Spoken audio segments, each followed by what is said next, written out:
ఇందిరమ్మ ఇండ్లు మంజూరు పత్రాలను పొందిన లబ్ధిదారులు ఇంటి నిర్మాణాన్ని చేపట్టాలని ఎమ్మెల్యే ప్రేమ్సాగర్ రావు సూచించారు. ఈ సందర్భంగా మంచిర్యాల జిల్లా లక్ష్మీపేట్ దండపల్లి మండలంలో ఆయన పర్యటించారు. తదనంతరం నిర్వహించిన కార్యక్రమంలో పాల్గొని లబ్ధిదారులకు ఇందిరమ్మ ఇండ్ల మంజూరు పత్రాలను అందించారు. అనంతరం ఆయన మాట్లాడుతూ ప్రజల ఆదర అభిమానాలతో ఎమ్మెల్యేగా ఉన్నానని, ఇది ప్రజలు ఇచ్చిన గొప్ప అవకాశమని, ప్రజలకు సేవ చేసేందుకు ఎల్లప్పుడూ అందుబాటులో ఉంటానని పేర్కొన్నారు. ఇందిరమ్మ ఇల్లు విడతల వారీగా ఎంపిక చేసి మంజూరు చేయిస్తామని, ప్రతి ఒక్క లబ్ధిదారులకు ఇందిరమ్మ ఇల్లు వచ్చేలా చూసుకుంటామని హామీ ఇచ్చారు. పెద్దమ్మలు, అన్నలు, తమ్ముళ్ళు ప్రతి ఒక్కరికి, అదేవిధంగా పత్రికా మిత్రులకు, కాంగ్రెస్ పార్టీ కార్యకర్తలకు, ప్రతి ఒక్కరికి మీ అందరి కృషి, మీ అందరి ఆశీర్వాదం, మీరందరూ కలిసి నన్ను మీ కుటుంబ సభ్యులకు అన్నగా, ఒక తమ్మునిగా, ఒక తండ్రిగా భావించి నన్ను అసెంబ్లీలో కూర్చొని పెట్టింది. కాబట్టి ఇవాళ మీ ముందు ధైర్యంగా నిలబడి ఈరోజు ఇవాళ ఇందిరమ్మ ఇల్లు ఇంత మాట్లాడుతుంటా ఇట్లా ఇవి ఇచ్చే నా చేతుల మీద మీకు ఇచ్చే అవకాశాన్ని కల్పించినందుకు ప్రతి ఒక్కరికి వచ్చిన ప్రతి ఒక్కరికి శిరస్సు వంచి నమస్కరిస్తున్నాను. అదేవిధంగా వేదిక మీద ఉన్న సంబంధిత అధికారులు, ఎంఆర్ఓ సోదరుడు దిలీప్, అదేవిధంగా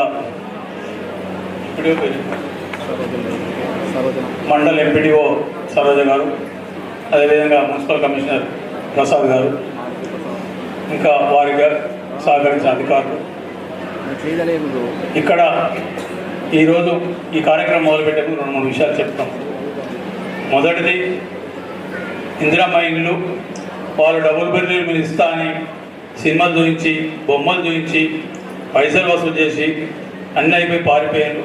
అదే ప్రజలు వాడిపోయినా, ప్రజలు పారగొట్టిన, ప్రజలు పంపించిన నాకు తెలియదు కానీ మొత్తం మీదైతే వాడిపోయారు ప్రజలు. మీరందరూ ఇళ్ళకి నడుము, అక్క చెల్లెలందరూ నడుము కొంగోలు నడుము కట్టేసారు. మీరే మళ్ళంతా చూసుకుంటామని చెప్పి ఊరు పొరిమేర దాకా దాటించి పంపించేసారు. మళ్ళీ రచ్చ పరిస్థితి. ఈరోజు కాంగ్రెస్ పార్టీ గౌరవ ముఖ్యమంత్రి రేవంత్ రెడ్డి గారి నాయకత్వంలో, అదేవిధంగా ఉప ముఖ్యమంత్రి గారి భట్టి గారి నాయకత్వంలో, మిగతా మంత్రి మండలి అందరూ కలిసి ఈరోజు కాంగ్రెస్ పార్టీ అధికారంలోకి వచ్చిన తర్వాత ఇందిరమ్మ రాజ్యంలో ఏదైతే ఎన్నికల కన్నా ముందు హామీలు ఇచ్చినామో ఆ హామీలు ఒకటి తర్వాత ఒకటిగా మెల్లమెల్లగా నెరవేరుస్తూ వస్తూ దాదాపు ఇంకా కొన్ని మిగిలినాయి. తప్పకుండా రాష్ట్రంలో ఉన్న ఆర్థిక పరిస్థితి ఒకటి తర్వాత ఒకటి చేసుకుంటూ వస్తాను.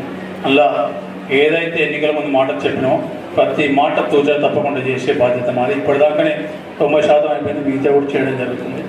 ఎవరు ఇబ్బంది పడద్దు, బాధపడద్దు. ప్రతి ఒక్కరికి ఏదైతే జరగాలనో ఎన్నికల ముందు చెప్పినా ప్రతి ఒక్కరికి న్యాయం జరుగుతూ అందరికీ ఇస్తాం. ఇక మిగిలింది ఒక 2-3 విషయాలు చెప్తుందని మీకు. ఈరోజు ఇందిరమ్మ ఇళ్ళ పథకం దాదాపు 18 సంవత్సరాల తర్వాత కాంగ్రెస్ పార్టీ ఆధీనంలో రాజశేఖర్ గారి నాయకత్వంలో ఇచ్చిన ఇందిరమ్మ ఇళ్ళ తర్వాత మళ్ళీ ఈ రోజు నుంచే ఇళ్ళ కార్యక్రమం మొదలుపెట్టడం జరుగుతుంది. ఈరోజు ఇల్లు ఇస్తున్నాం అందరికీ. దాంట్లో భాగంగా ఇప్పటివరకు లక్ష్మీపేట మండలానికి సంబంధించిన 475, ఇంతవరకు శాచ్యురేషన్ మోడల్లో తీసుకున్న గ్రామం కొత్తూరు గ్రామం నుంచి 221, 696, దాంతోపాటు ఈరోజు పట్టణం ఇచ్చే 231, 800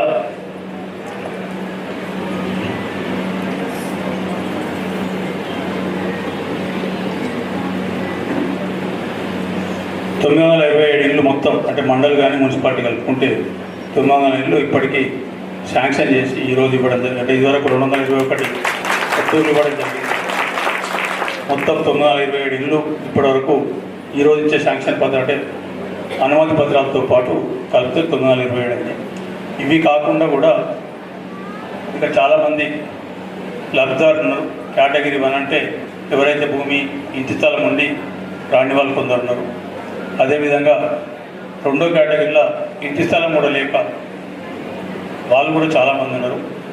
ఇవాళ ఈ అందరి సమక్షంలో మీకు మాటిస్తున్న తల్లి, మండలంలో కానీ మున్సిపాలిటీలో కానీ అర్హులైన ప్రతి ఒక్కరికి, ఇల్లు లేని ప్రతి ఒక్కరికి, నిరుపేదలకు అది భూమి ఉన్నవాళ్ళు కానీ భూమి లేని వాళ్ళు కానీ ప్రతి ఒక్కరికి ఇల్లు ఇప్పించే బాధ్యత నాది.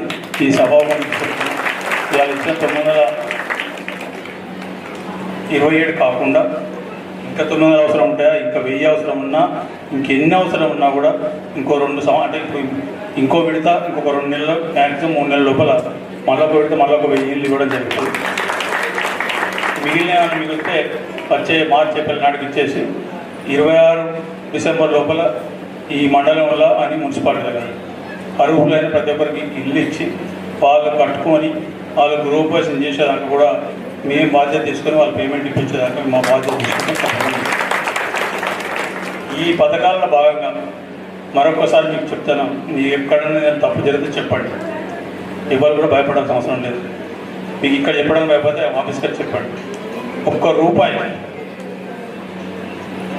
కార్యకర్తలు, మా కాంగ్రెస్ పార్టీ నాయకులు కానీ అధికారులు కానీ ₹1 మిమ్మల్ని ఏమైనా అడిగితే చెప్పండి. ఎవరికైనా మీరు ఇస్తే